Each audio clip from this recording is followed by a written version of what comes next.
Students, welcome to online chemistry classes and I am Gaurav Sharma. It is video number 16 from the chapter Solution. पिछली video में हमने vapour pressure के बारे में पढ़ा और साथ ये भी पढ़ा कि लिक्विड का जो वेपर प्रेशर होता है उसको कौन कौन से फैक्टर जो है वो अफेक्ट करते हैं। आज हम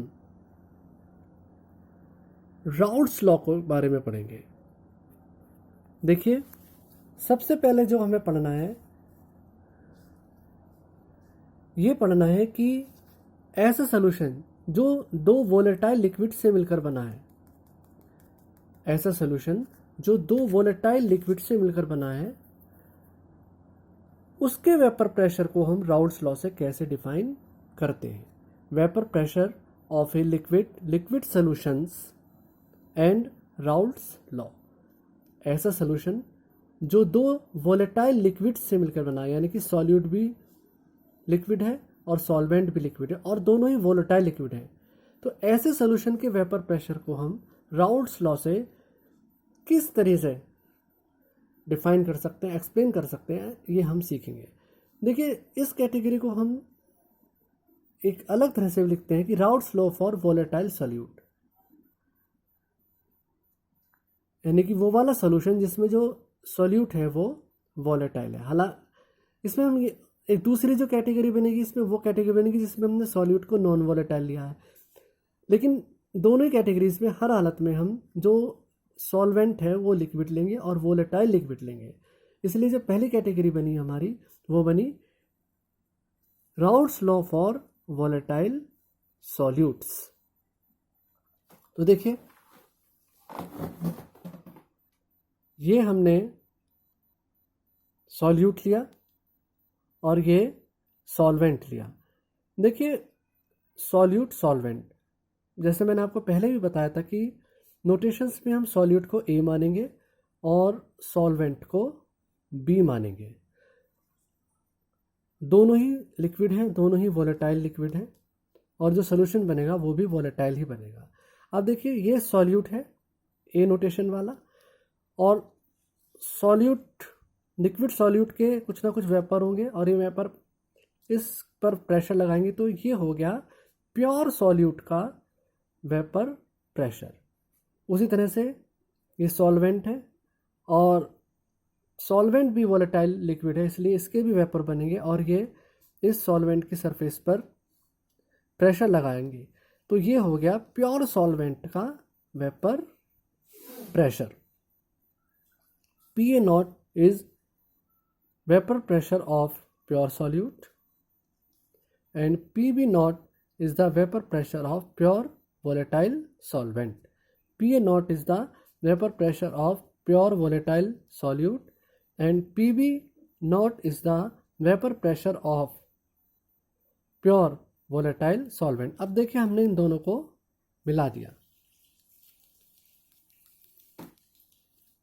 अब मिलाने के बाद, क्योंकि दोनों ही कंपोनेंट जो है वो वोलेटाइल लिक्विड से, तो दोनों के वेपर्स बनेंगे। देखिए, यहाँ पर मैंने जो रेड कलर से जो है सॉल्यूट को दिखाया है और ब्लू कलर से सॉल्वेंट को दिखाया है। तो क्योंकि दोनों ही वोलेटाइल लिक्विड है इसलिए यहाँ पर अब दोनों के ही वेपर्स बनेंगे। देखिए, रेड कलर के जो पार्टिकल्स नज़र आ रहे हैं ये सॉल्यूट के वेपर्स बना रहे हैं और जो ब्लू कलर के पार्टिकल्स नज़र आ रहे हैं ये सॉल्वेंट के पार्टिकल्स नज़र आ रहे हैं वेपर स्टेट में। तो आप देख सकते हैं कि इस सॉल्यूशन के ऊपर सॉल्यूट और सॉल्वेंट दोनों के वेपर्स मौजूद हैं, वेपर्स का मिक्सचर है और इस पूरे मिक्सचर का जो टेम्परेचर प्रेशर होगा वो इन सॉल्यूट और सॉल्वेंट के इंडिविजुअल पार्शियल प्रेशर के जोड़ के बराबर होगा, जैसे कि डाल्टन ने बताया था। स्टूडेंट, यहाँ पर ये PA और PB क्या है? PA है सॉल्यूट के वेपर्स का पार्शियल प्रेशर और जो PB है वो क्या है? सॉल्वेंट के वेपर्स का पार्शियल प्रेशर। अब देखिए, ये XA और XB क्या है? देखिए, सॉल्यूट को हमने सॉल्वेंट में मिला दिया और ये सॉल्यूशन होमोजेनियस मिक्सचर बन गया।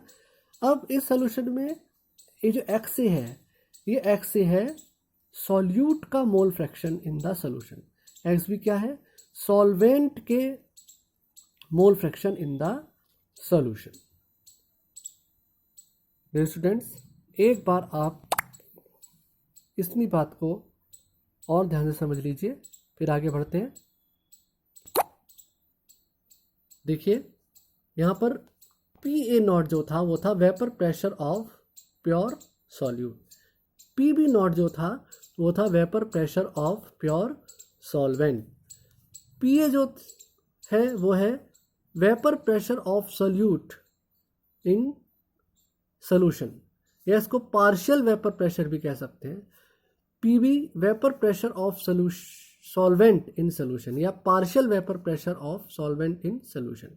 सॉल्यूशन बनने के बाद जो ऊपर वेपर्स का मिक्सचर आएगा उसमें PA वेपर प्रेशर होगा सॉल्यूट का, individual vapour pressure of solute या पार्शियल प्रेशर ऑफ सॉल्यूट, और PBG होगा उस वेपर के मिक्सचर में इंडिविजुअल प्रेशर या पार्शियल प्रेशर होगा सॉल्वेंट के वेपर्स का। XA क्या है यहाँ पर? XA is the mole fraction of solute in the solution, solution के अंदर सॉल्यूट के मोल फ्रैक्शन, और XB क्या है यहाँ पर? मोल fraction of solvent in the solution, solution के अंदर सॉल्वेंट के मोल फ्रैक्शन। XA क्या है? सॉल्यूशन के अंदर सॉल्यूट के मोल फ्रैक्शन, और XB क्या है? सॉल्यूशन के अंदर सॉल्वेंट के मोल फ्रैक्शन। तो अब यहाँ से हम शुरुआत करेंगे राउल्ट्स लॉ के स्टेटमेंट की। देखिए राउल्ट्स लॉ का स्टेटमेंट क्या है? In a solution the vapour pressure of a component in a solution the vapour pressure of a component at a given temperature is equal to the mole fraction of that component in the solution multiplied by the vapor pressure of that component in pure state। देखिए इसको थोड़ा सा दोबारा समझना पड़ेगा ध्यान से। तो राउल्ट्स ने बताया कि किसी भी कंपोनेंट का जो